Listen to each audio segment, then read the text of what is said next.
करते हैं NCERT plus SCERT series का अगला भाग। इस काल के मनुष्य ने आग एवं पहिया का उपयोग सीखा, खेती एवं पशुपालन सीखा और इसी समय गांव में, कस्बों में तथा शहरों का विकास हुआ। धीरे धीरे जब मनुष्य ने रहना शुरू किया, एक जगह से दूसरे जगह जाना आना प्रारंभ किया, यात्री आने लगे, जाने लगे। उसके बाद मनुष्य ने जंतुओं को पालतू बनाना सीखा। उसी समय गांव का कॉन्सेप्ट आया, लोग गांव में रहने लगे, कस्बा बनाकर रहने लगे। धीरे धीरे शहरों का विकास हुआ, उसके बाद महानगरों का विकास हुआ और आज जो हम लोग हैं, विकास का बहुत तीव्र अवस्था है।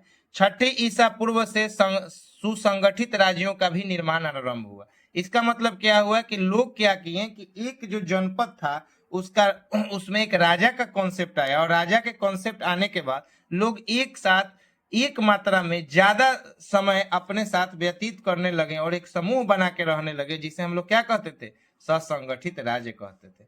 8वीं शताब्दी के मध्य 750 ईस्वी तक ये राज्य धीरे धीरे कमजोर पड़ने लगे, परंतु व्यापार एवं नगरों का फिर से विकास हुआ।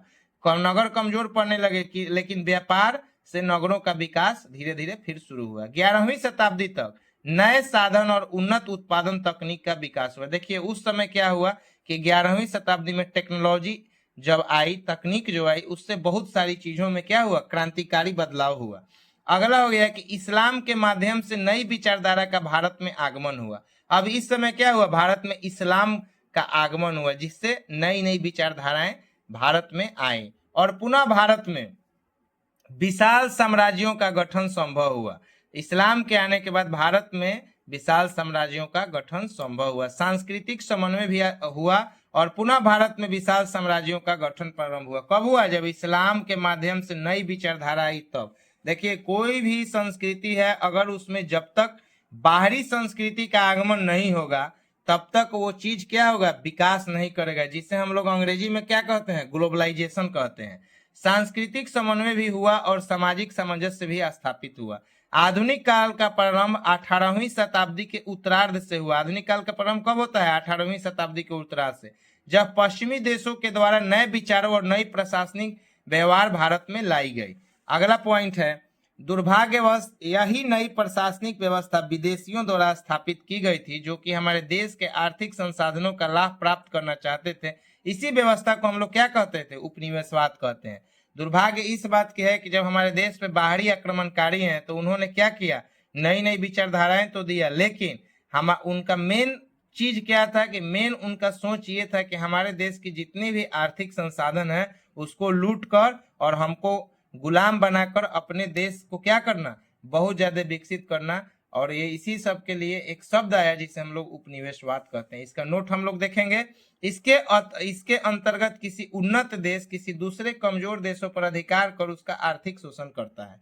मतलब कि उपनिवेशवाद का अर्थ हो गया कि कोई मजबूत देश किसी कमजोर देश पर आक्रमण कर और उसका जितना भी आर्थिक वस्तुएं हैं उसका क्या करता है, उसका बहुत ज्यादा शोषण करता है। जैसा हम एक लोग सिंपल उदाहरण देख लेते हैं, नील की खेती। नील की खेती में अंग्रेज क्या करते थे, हमारा आर्थिक शोषण करते थे। अगला पॉइंट हो गया कि मानव जाति के इतिहास को हम कैसे जानते हैं। तो मानव जाति के इतिहास की जानकारी हमें कई स्रोतों से मिलती है। पुरातात्विक, जानवरों, चिड़ियों तथा मछलियों की हड्डियां भी ढूंढते हैं। इससे उन्हें यह जानने में भी मदद मिलता है कि आखिर ये हड्डी उस समय मनुष्य मछली खाते थे कि नहीं खाते थे। फिर इन हड्डियों का क्या होता है, इन हड्डियों को पुरातात्विक विभाग देखता है कि कितना पुराना हड्डी है और उससे भी तिथि का क्रम निर्धारित करते हैं। अब इसमें एक शब्द आया पांडुलिपि। पांडुलिपि क्या है कि पांडुलिपि अभिलेखों तथा पुरातत्व से ज्ञात जानकारी के लिए इतिहासकार प्रायः स्रोत करते हैं। इतिहासकार तथा पुरातात्विक उन जासूसों की तरह हैं जो इन सभी स्रोतों का प्रयोग सुराग के रूप में कर अतीत को जानने का प्रयास करते हैं। देखिए इतिहासकार का कितना काम है। ऐसे ही वीडियो की जानकारी के लिए पूनम एकेडमी ऑफिशियल चैनल को लाइक और सब्सक्राइब जरूर करें। मिलते हैं अगले एनसीईआरटी प्लस एससीईआरटी के एक धमाकेदार वीडियो के साथ। तब तक आपका दिन शुभ।